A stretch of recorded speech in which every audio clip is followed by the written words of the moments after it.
आत्मीय विद्यार्थियों, बीए प्रथम वर्ष हिंदी साहित्य के प्रथम प्रश्न पत्र में द्रुत पाठ में संकलित कवि रसखान के व्यक्तित्व और कृतित्व पर जानकारी देने के लिए मैं डॉक्टर राजकुमार सचदेव, सहायक प्राध्यापक हिंदी, शासकीय महामाया महाविद्यालय रतनपुर, जिला बिलासपुर, आपके सम्मुख हूँ। आत्मीय विद्यार्थियों, भक्ति काल में श्री राम भक्ति करने वाले राम भक्तों के अतिरिक्त एक और चरित्र श्री कृष्ण का भी है, जिनके जीवन को आधार मानकर अनेक भक्तों ने उनकी रास लीला, बाल लीला, जीवन लीला से प्रभावित होकर उन्हें अपना आराध्य माना और उनके जीवन पर अनेक रचनाएं लिखी हैं। विद्यार्थीगण, श्री कृष्ण के पावन चरित्र को लेकर के बंगाल में चंडीदास एवं जयदेव, मैथिली कोकिल, मैथिली भाषा के कोकिल नाम से प्रसिद्ध विद्यापति, जन्मांध भक्त सूरदास, राजरानी मीराबाई, गुजरात के नरसिंह मेहता, महाराष्ट्र के संत तुकाराम और अन्य अष्टछाप कवियों के अतिरिक्त जन्म से मुस्लिम सैयद इब्राहिम रसखान नाम से श्री कृष्ण के अनन्य भक्त हुए हैं। रसखान का वास्तविक नाम सैयद इब्राहिम था। उनका जन्म संवत 1615 और मृत्यु संवत 1675 मानी जाती है। जन्म स्थान पिहानी, उत्तर प्रदेश में हरदोई जिले का एक ग्राम है, वहां उनका जन्म हुआ था। रचनाएं सुजान रसखान, प्रेम वाटिका एवं दान लीला प्रामाणिक हैं। रसखान धर्म संप्रदाय के बंधनों से मुक्त कृष्ण के परम भक्त थे। दिल्ली के नरसंहार, सत्ता संघर्ष के युद्ध से दुखी होकर वे कृष्ण जी की भूमि ब्रज में आ गए।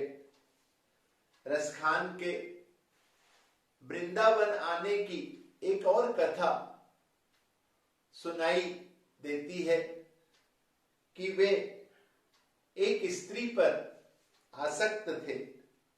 वह बहुत मानवती थी और इनकी उपेक्षा किया करती थी। एक दिन ये श्रीमद् भागवत गीता का फारसी तर्जुमा पढ़ रहे थे, तो वहां उन्हें मिला कि राधा और गोपियां कृष्ण से अनन्य प्रेम करती थीं। वे राधा और गोपियों के चरित्र से प्रभावित हुए और उनका भी मन कृष्ण की भक्ति और कृष्ण के प्रति प्रेम का हुआ। यह निश्चय करके वे गए और वृंदावन आकर के उन्होंने कृष्ण भक्त कवि एवं गोस्वामी विठल दास जी का कृपा पात्र स्वयं को बना लिया, उनका शिष्यत्व ग्रहण कर लिया। रसखान के समकालीन कवियों में राम भक्त गोस्वामी तुलसीदास, कृष्ण भक्त सूरदास के अतिरिक्त अष्ट छाप के सभी कविगण रहे हैं। कवि रसखान ने अष्ट छाप के कवियों की भांति सहज और सरल ब्रज भाषा का अपने साहित्य में उपयोग किया। अपनी भक्ति, कृष्ण के प्रति अपने प्रेम को उन्होंने बहुत सरलता से, सहजता से ब्रज भाषा में प्रस्तुत किया है। कवि रसखान इस्लाम धर्मावलंबी होकर भी श्री कृष्ण के प्रति पूर्णतः समर्पित हो जाते हैं। उनकी भक्ति प्रेम भक्ति है, जिसमें किसी प्रकार की भी आसक्ति अथवा काम भावना नहीं है। वे ब्रज भूमि के नायक कृष्ण की जीवन लीला में कभी राधा बनकर, कभी गोपी बनकर, कभी गौ बनकर, कभी ग्वाला बनकर उनका सामीप्य चाहते हैं और इसके लिए वे अपने को श्री कृष्ण के प्रति पूर्ण समर्पित करते हैं। अपने आराध्य श्री कृष्ण की जन्मभूमि ब्रज के प्रति उनके मन में अपार प्रेम है। वे विभिन्न जन्मों में, विभिन्न रूपों में भी ब्रज में ही रहकर कृष्ण का सामीप्य चाहते हुए एक सवैये में कहते हैं, मानुष हो तो वही रस खानी, बसों ब्रज गोकुल गांव के ग्वारन। जो पशु हो तो कहा बसु मेरो चरो नित नंद के धेनु मझारन। पाहन हो तो वही गिरी को जो धरो कर छत्र पुरंदर धारन। जो खग हो तो बसेरो करो मिली कालिंदी कूल कदम्ब की डारन। रसखान इस प्रकार से कृष्ण के प्रेम में डूबकर उनके सामीप्य के लिए कोई भी रूप प्राप्त करना चाहते हैं। वे प्रेम के एक रस और अक्षय भंडार के लिए कृष्ण को अपना आराध्य मानते हैं।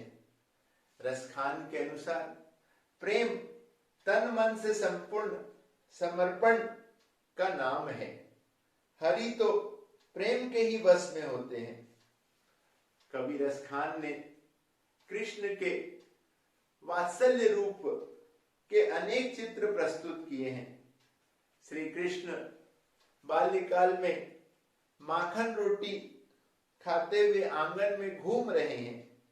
इस छवि पर रसखान कामदेव की संपूर्ण कलाओं को न्यौछावर करते हुए बहुत श्रेष्ठ एक सवैया प्रस्तुत करते हैं।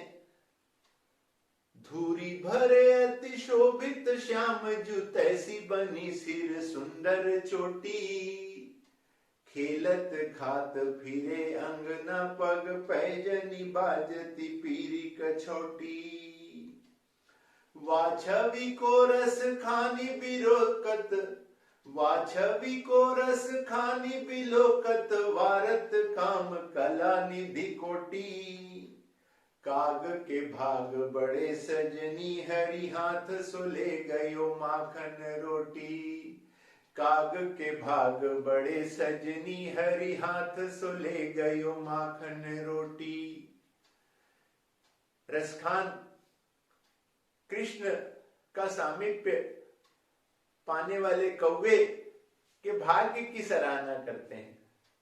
रसखान यह जानते हैं कि जिस नारायण को, जिस कृष्ण को पाने के लिए शेष, गणेश, दिनेश, सुर, असुर, नाग, गंधर्व, ऋषि, मुनि आदि निरंतर तपस्या करते हैं, उनकी भक्ति, उनका आशीर्वाद पाने के लिए वे कहते हैं कि उसी कृष्ण को, उसी नारायण को कृष्ण रूप में पाकर गोपियां दोने भर छाछ के लिए नाच नचाती हैं। एक सवैये की पंक्ति है, ताही अहीर की छोहरिया, छछिया भर छाछ पे नाच नचावे। ताही अहीर की छोहरिया, छछिया भर छाछ पे नाच नचावे। रसखान को यह मालूम है कि कृष्ण का प्रेम पाने के लिए मन में भक्ति चाहिए, उनके प्रति समर्पण चाहिए, और रसखान इसे पूरा करने का पूर्णतः प्रयास करते हैं। साहित्यकार विद्यानिवास मिश्र जी का मत है कि रसखान का कृष्ण प्रेम धर्म और संप्रदाय से परे है। वे सच्चे अर्थों में भारतीय संस्कृति के प्रतिनिधि हैं।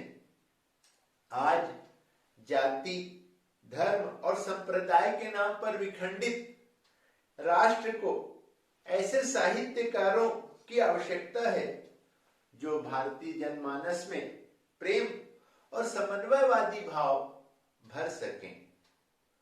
भारत की माटी और भारत की संस्कृति में कवि को रचना करते समय कभी भी धर्म आड़े नहीं आता। काव्य में भक्ति रस की छटा बिखेरते बिखेरते कवि धर्म और जाति से परे होकर केवल मनुष्य बन जाते हैं। रसखान के जीवन में भी हम इस बात को देखते हैं। रसखान की भक्ति भावना, रसखान का श्री कृष्ण के प्रति जो प्रेम है, उस पर हिंदी साहित्य को गर्व है और हमें भी रसखान पर गर्व है कि जो श्री कृष्ण के प्रति समर्पित भाव रखते हुए आज भी प्रासंगिक बने हुए हैं कि धर्म, जाति और संप्रदाय ईश्वर प्राप्ति में बिल्कुल बाधक नहीं होते। ईश्वर को भक्त का केवल सच्चा प्रेम चाहिए, सच्ची भक्ति चाहिए, जिसे चरितार्थ करके रसखान ने बताया और अपना नाम हिंदी साहित्य में अमर किया, भक्ति साहित्य में अमर कर लिया है। ऐसे रसखान से हमें भी प्रेरणा लेनी चाहिए।